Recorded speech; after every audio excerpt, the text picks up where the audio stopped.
Hey guys, King of Charmanders here, and today I bring to you a video on the best water attack gear guide for the Vernal Invader. This guide explores the equipment that provides you with water attack. However, the next major update may feature a new water monster with Leviathans coming to Monster Hunter now. For those of you that haven't played the main series games, Leviathans are a big deal, and they're very powerful, so this begs the question of what that gear is going to look like when it finally comes out. So I'm going to do another warning, but be very aware of what you're investing into water attack. If you already have it now, that's great. If you don't have it right now, there's no real reason for you to have it right now, so just hold off until the next major update. As I mentioned, in addition, water doesn't have many monsters it's strong against, so I would hold off investing in this element until the June update. There's my second warning. I'm doing another one again later on. So, there are only 4 monsters. That is Kuluyaku, Great Gyros, Tobikadachi, and Anjanath. Nothing else is weak to water.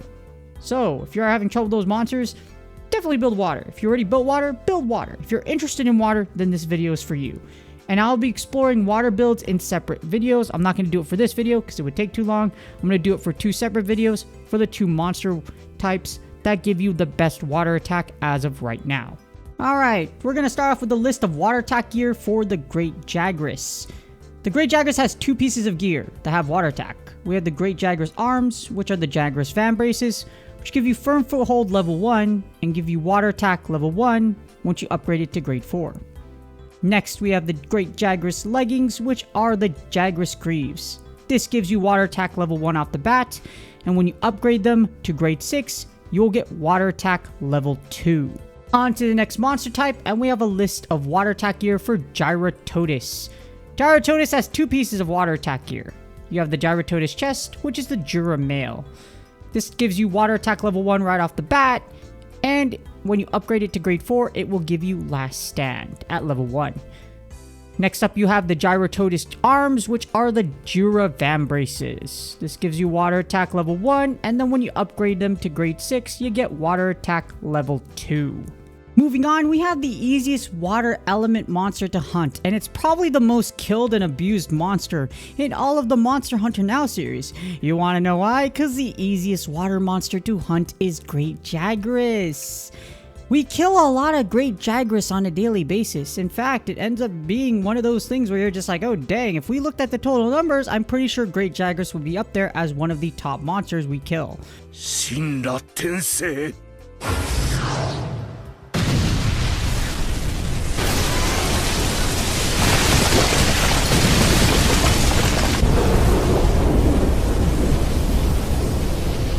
That's probably a very accurate description of the genocide that Great Jagras experiences on a daily basis.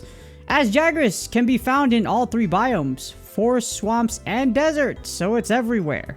It's arguably the easiest large monster in the game to defeat. It's the first large monster you fight in the game, and like I mentioned, attack pattern is pretty easy to abuse once you get used to it. So, with that being said, these factors make it really easy to go after the Great Jagras greaves, which give you water attack level 2 at grade 6. So there's one vital piece for the water attack 5 build, and that's them legs for the Great Jagras. So you want to go after them and slay a bunch of Great Jagras if you're trying to build that water attack level 5 build. Next up, we have the hardest water element monster to hunt, and the hardest water monster to hunt is Gyratotis, the mudfish toilet bowl thing. Is only found in swamps, so Gyratotis can only be found in swamps, and Gyratotis is not too difficult to defeat. However, it does have an annoying digging attack where it goes underground. Actually, now that I think about it, I haven't made a Gyratotis guide yet, so I should totally make one in the future. That's one of my projects in the future. Anyways, Gyratotis has 2 pieces of important water attack gear, which are the chest and arms, so it can be difficult for newer players to go after. Gyratotis isn't hard per se, but it is hard in the fact that it only spawns in 1 biome, so you need to go after them. And Gyratotis also has the legs for bow mains, which are a staple in bow main builds for focus level 2 at grade 6.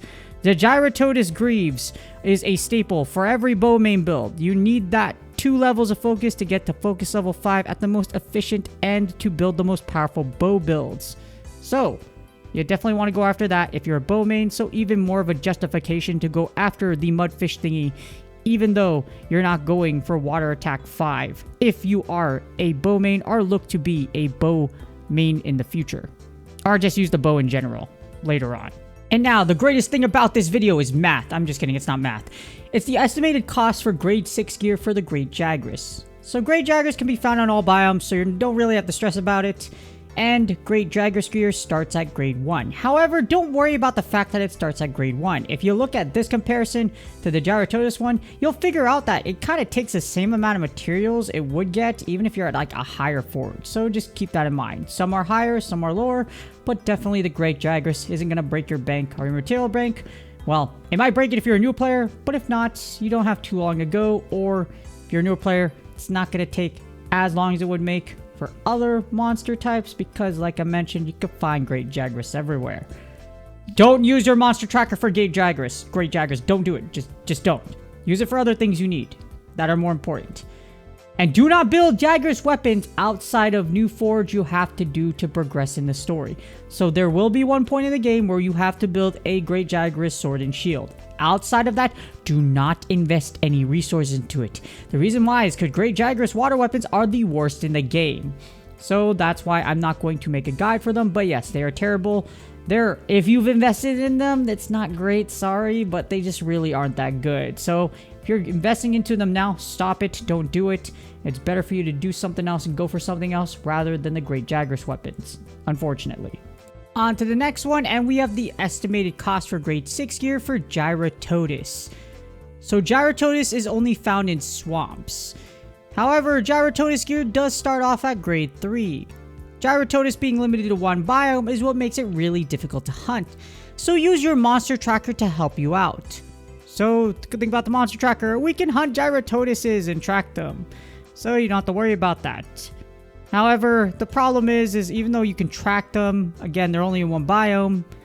And the good thing is, Gyratotus has 2 parts you need for water attack level 5. But one of them just needs to be a new forge and not at grade 6. Typically for the other elements, they both have to be at grade 6. So at least there's a little bit of mercy for Gyratotus, and one of the pieces you need to get water attack 5 does not need to be grade 6. However, if you're a bow main, Gyratotus legs are vital for focus 5 builds, so bow main should go for grade 6 as soon as possible. Whether you're a beginner or whether you're an expert at the bow, you likely have the Gyratotus greaves at grade 6 or you're working towards them. They're that important for the focus level 2 it carries at grade 6. So again, go after Gyratotuses mercilessly if you're a newer player, or if you're getting close to it, well, get it as soon as you can, because focus 5 is amazing for many of the most powerful bow builds out there. Unfortunately, as with every element, there are limitations, and here we have the limitations of the water attack build pathways. Needing legs to get to water attack 5 limits custom choices for some weapon types. So things like the hammer for slugger level 2 for the legs, or reload speed 2 for the light bowgun, you need them to get to water attack 5. So take those out of the equation, you're not going to get water attack 5 and max it out. The good thing is the helm and waist slot are open, so you can open some builds that wouldn't get to benefit from other element types. For example, longsword users with quick work level 2 with the Odo Garen helmet at grade 6. So some builds need that slot open to do some fancy stuff. A good example would be not just the Odo Garen helmet, but also the Koro Puke waist, which gives you reload speed level 1 and recoil down level 1 at grade 6, or it's like backwards. I forgot which order it is in, but basically for light bowgun, you want the waist open. The good thing is if you're a melee user, there are plenty of options with water element. However, I would say the biggest limitation of the water attack build in general is that water as of right now is a very underwhelming element. Only having 4 large monsters weak to water. And what makes it even worse, there are no subspecies weak to this. At least for ice, you could take out Black Diablos. And with thunder, you could take out things like Pink Rothian. And I do believe Azarathos is weak to ice too. But like, yeah, you don't have any... Well, actually, ice is also strong against Koro Puke. So there you go. Unfortunately, with water, it ain't got nothing on other elements as far as being able to dish any damage against some relevant things. The water is only strong against 4 particular monsters. It's only strong against Kuliyaku, Great Gyros, Anjanath, and Tobikadachi, which are all 4 of those are, outside of Anjanath, I would say, are pretty easy monsters to take out in general. So you could take them out easily with raw. You don't necessarily need a water weapon. So keep that in mind as you build water weapons. As of right now, not a lot of usefulness into the water element against the current stack of Monster Hunter Now large monsters. In closing, I will be making build videos for the best options for water attack builds for both Coral Puke and Gyratotus. Those are the 2 strongest ones, the only 2 that are worth going after. Do not go after Great Jagras weapons unless it's the instance where you must newly forge it for the story, like I mentioned before. And be very careful about investing in water right now till the next major update. Leviathans are coming. We already know that. They're coming in the summer, and whatever Leviathan releases might bring a brand new water type that would be the most sought after. So I know a lot of you are waiting for Coral Puke to come back. That's fine, but be aware there might be another water beast out there that might overtake Coral Puke in the future because of Leviathans. So again, be very, very wise about using your resources and planning ahead. Like I always recommend everyone, plan ahead so you don't regret using your resources and you don't end up like that guy that's stuck on refining parts because they are unrealistic and cannot want to upgrade all their armor, but Monster Hunter Now doesn't allow you to do that. With that being said, please do me a huge favor, like, subscribe, and comment for the YouTube algorithm. Hopefully y'all are doing great on your grinds right now. Again, look out for those water builds coming soon, and I will see y'all on the next video.